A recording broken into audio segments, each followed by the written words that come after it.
ഞങ്ങൾക്ക് ഇന്നിപ്പോൾ നമ്മൾ കോസ്റ്റ് ഗാർഡ്, നേവി, ദേശീയ ദുരന്ത നിവാരണ അതോറിറ്റി, എല്ലാ ജില്ലകളിലെയും കളക്ടർമാർ, പ്രത്യേകിച്ചും തീരദേശ ജില്ലകളിലെ police, fire and rescue, pollution control board, പരിസ്ഥിതി വകുപ്പ് എല്ലാവരും പങ്കെടുക്കുന്ന ഒരു യോഗമാണ് ബഹുമാനപ്പെട്ട ചീഫ് സെക്രട്ടറി ഇവിടെ SDMA-യിൽ വെച്ച് ഓൺലൈനായി ചേർന്നത്. ഞങ്ങൾക്ക് പൊതുസമൂഹത്തിനോട് ഇന്ന് പറയാനുള്ളത് ഇന്നലെ പറഞ്ഞത് തന്നെയാണ്. ദയവായി തുടരുത്, അടുത്തു പോകരുത്, പരമാവധി 200 മീറ്ററെങ്കിലും മാറി നിൽക്കുക, കൂട്ടം കൂടരുത്. ഇത് കാണാനായി ഇത് വന്നാൽ എന്തെങ്കിലും ഇത്തരം അപൂർവ വസ്തു നമ്മൾ തീരദേശത്ത് കണ്ടാൽ ദയവായി 112-ൽ അറിയിക്കുക. Coast guard national oil spill disaster contingency plan activate ചെയ്തിട്ടുണ്ട്. ഇതൊരു ടയർ 2 ഇവൻ്റാണ്. നാഷണൽ കോസ്റ്റ് ഗാർഡിൻ്റെ ഡയറക്ടർ ജനറൽ തന്നെ അത് സംബന്ധിച്ച കാര്യങ്ങൾ വിലയിരുത്തുകയാണ്. അവരുടെ റെസ്പോൺസിബിലിറ്റിയാണ് ഇത് ചെയ്യുക എന്നുള്ളത്. നിലവിൽ കോസ്റ്റ് ഗാർഡിൻ്റെ ഒരു ഡൊണിയറും 2 കപ്പലുകളും എണ്ണപ്പാടയെ പ്രതിരോധിക്കുന്നതിനുള്ള നടപടികൾ, ഡിസ്പേഴ്സൻസ് ഉൾപ്പെടെയുള്ളത് അവിടെ സ്പ്രെഡ് ചെയ്തുകൊണ്ട് സ്വീകരിച്ചിട്ടുണ്ട്. നിലവിൽ ഇതാണ് പൊതുസമൂഹത്തിനോട് അറിയിക്കാനുള്ളത്. കേരള തീരത്തേക്ക് എത്താനുള്ള സാധ്യത സംബന്ധിച്ച വിവരം ഇന്ന് രാവിലെ തന്നെ മാധ്യമങ്ങളുമായി പങ്കുവച്ചിരുന്നു. ഏറ്റവും സാധ്യത കൂടുതൽ ആലപ്പുഴ തീരത്താണ്. കൊല്ലം, എറണാകുളം, തിരുവനന്തപുരം എന്നീ ജില്ലകളിലും ഇത് വരാൻ സാധ്യതയുണ്ട്. അത് സംബന്ധിച്ച ഭൂപടം തന്നെ രാവിലെ എല്ലാ മാധ്യമങ്ങളിലും പങ്കുവച്ചിട്ടുണ്ട്. അല്ല, ഞങ്ങൾ അതുകൊണ്ടാണ് ഇന്നലെ തന്നെ പറഞ്ഞത്, ആരും അതിൻ്റെ അടുത്തേക്ക് പോകരുത്, ആരും തുടരുത്. അങ്ങനെ എന്തെങ്കിലും കണ്ടാൽ ദയവായി കൂട്ടം കൂടാതിരിക്കുക, 112-ൽ വിളിച്ചറിയിക്കുക. ഇതാണ് പൊതുസമൂഹം കണിശമായി പാലിക്കേണ്ടുന്ന കാര്യങ്ങൾ ഈ വിഷയവുമായി ബന്ധപ്പെട്ടിട്ട്.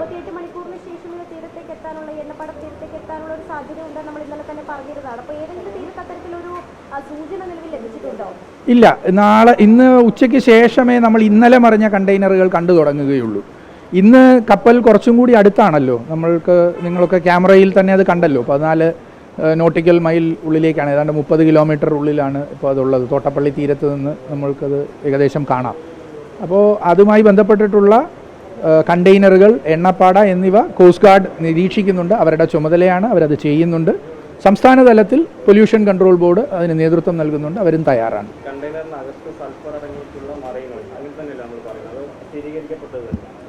സൾഫർ അടങ്ങിയ ലോ സൾഫർ മറൈൻ ഓയിലാണ് സ്പ്രെഡ് ചെയ്തിട്ടുള്ളത്. കണ്ടെയ്നറിൻ്റെ ഉള്ളിലെ കണ്ടന്റ് സംബന്ധിച്ച് ഞങ്ങൾക്ക് നേരിട്ട് വിവരമില്ല. അത് കോസ്റ്റ് ഗാർഡ്, നേവി, കസ്റ്റംസ് എന്നിവർ കൈകാര്യം ചെയ്യുന്ന വിഷയമാണ്.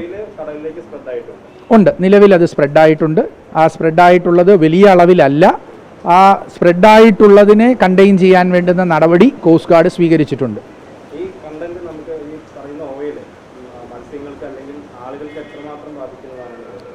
അതിൻ്റെ റിസ്ക് അസസ്മെൻറ്റിനെ സംബന്ധിച്ച് പൊല്യൂഷൻ കൺട്രോൾ ബോർഡാണ് എക്സ്പെർട്ട് ഏജൻസി.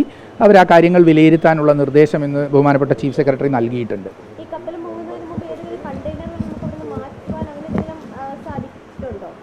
അങ്ങനെയുള്ള വിവരം ഞങ്ങൾക്കില്ല. അത് ഡിഫൻസ് PRO-യോട് ചോദിക്കുക, അദ്ദേഹത്തിനാണ് അത് കൃത്യമായി പറയാൻ സാധിക്കുക.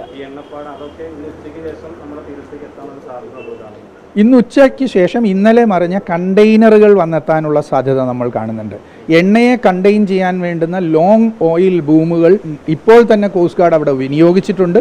കൂടാതെ ഈ എണ്ണയെ ഇല്ലാതാക്കി കളയുന്ന ഡിസ്പേഴ്സൻസ് അവരവിടെ വിതരണം ചെയ്യുകയാണ്, അതിന് മുകളിലേക്ക് വിതറുകയാണ്.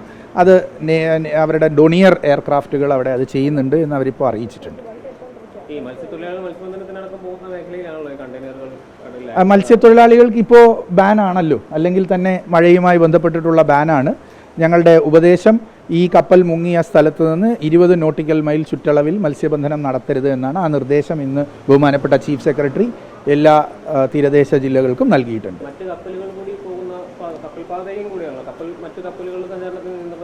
അല്ല, അത് നമ്മളുടെ ചുമതലയിൽ വരുന്നതല്ല. ഇത് 12 നോട്ടിക്കൽ മൈലിന് അപ്പുറമുള്ള കാര്യമാണ്. അത് നേവി മറൈനേഴ്സ് അലേർട്ട് ഇഷ്യൂ ചെയ്തിട്ടുണ്ട് എന്ന് അവർ അറിയിച്ചിട്ടുണ്ട്.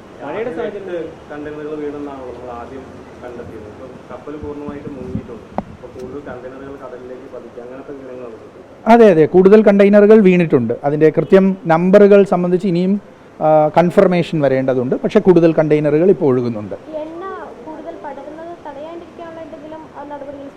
തടയാനായിട്ടാണ് ഓയിൽ ബൂമുകൾ, കോസ്റ്റ് ഗാർഡിനാണ് ഇതിൻ്റെ ചുമതല, അവർക്കാണ് അതിനുള്ള ശേഷിയുള്ളത്.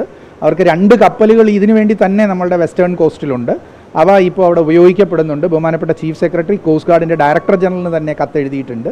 ആ തീരത്തേക്ക് എണ്ണ വരാതിരിക്കാനുള്ള പരമാവധി ശ്രമമാണ് അവർ സ്വീകരിക്കുന്നത്. ഞങ്ങൾ അതിൻ്റെ പ്രോബബിലിറ്റി ഇന്നലെ തന്നെ നിങ്ങളുമായി പങ്കുവെച്ചതാണ്. അപ്പോൾ അതിൽ കൂടുതൽ അതിൽ പ്രത്യേകിച്ച് ഒന്നും പറയാനില്ല ഇപ്പോൾ. അതിൻ്റെ ഏറ്റവും വലിയ പ്രോബബിലിറ്റി ഉള്ള മേഖല ഇന്നലെ തന്നെ ഞാൻ പങ്കുവെച്ചതാണ്. അത് ഞങ്ങൾക്ക് ഇൻകോയിസ് ലഭ്യമാക്കിയ വിവരം അനുസരിച്ചിട്ടാണ്. ഇൻകോയിസിൻ്റെ പ്രസ് റിലീസും ഇന്ന് രാവിലെ അവർ പരസ്യപ്പെടുത്തിയിട്ടുണ്ട്. Indian national centre for ocean information services അവരുടെ ശരത്ത് ആപ്ലിക്കേഷനിലാണ് ഇത് പരിശോധിക്കുന്നത്. ആ പരിശോധനയുടെ വിവരം അവർ തന്നെ പൊതുസമൂഹത്തിൽ പങ്കുവച്ചിട്ടുണ്ട്. ആ വിവരം ഞങ്ങൾക്കുമുണ്ട്. മഴയെ സംബന്ധിച്ച് ബഹുമാനപ്പെട്ട റവന്യൂ മിനിസ്റ്റർ ഇന്നലെ തന്നെ ബ്രീഫ് ചെയ്തതാണ്. ഞാൻ ഈ അവസരത്തിൽ അതിന് തയ്യാറാകുന്നില്ല. ഇപ്പോൾ നടന്ന അവലോകനം മറ്റൊരാവശ്യത്തിനാണ്.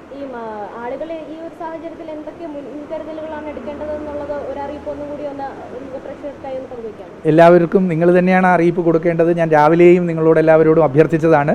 ആരും അതിൻ്റെ അടുത്തേക്ക് പോകരുത്, തുടരരുത്, എന്തെങ്കിലും ഉണ്ടെങ്കിൽ കൂട്ടം കൂടരുത്. ഞാൻ മാധ്യമപ്രവർത്തകരോടും അഭ്യർത്ഥിച്ചതാണ്, ദയവായി ഇതിൻ്റെ 200 മീറ്റർ അകലേക്ക് മാറി നിൽക്കുക. ഇതെന്തെങ്കിലും മൂവ് ചെയ്യേണ്ടി വന്നാൽ അതിനെ തടസ്സപ്പെടുത്തരുത്, അതിന് തടസ്സമുണ്ടാകുന്ന രീതിയിൽ നിൽക്കരുത്. 112-ൽ ഇമീഡിയറ്റ്ലി അറിയിക്കുക. റാപ്പിഡ് റെസ്പോൺസ് ടീമുകൾ എല്ലാ ജില്ലയിലും തയ്യാറാക്കാൻ ഉള്ള നിർദ്ദേശം ഇന്നലെ തന്നെ കൊടുത്തിരുന്നു. ഇന്ന് ചീഫ് സെക്രട്ടറി അത് എടുത്തു പറഞ്ഞിട്ടുണ്ട്. പൊല്യൂഷൻ കൺട്രോൾ ബോർഡിൻ്റെ നേതൃത്വത്തിൽ എണ്ണയെ നേരിടുന്നതിനും ഫാക്ടറീസ് ആൻഡ് ബോയിലേഴ്സ് വകുപ്പിൻ്റെ ഉദ്യോഗസ്ഥരുടെ നേതൃത്വത്തിൽ കണ്ടെയ്നറുകൾ വന്നാൽ അതിനെ കൈകാര്യം ചെയ്യുന്നതിനുമുള്ള നിർദ്ദേശം അദ്ദേഹം നൽകിയിട്ടുണ്ട്.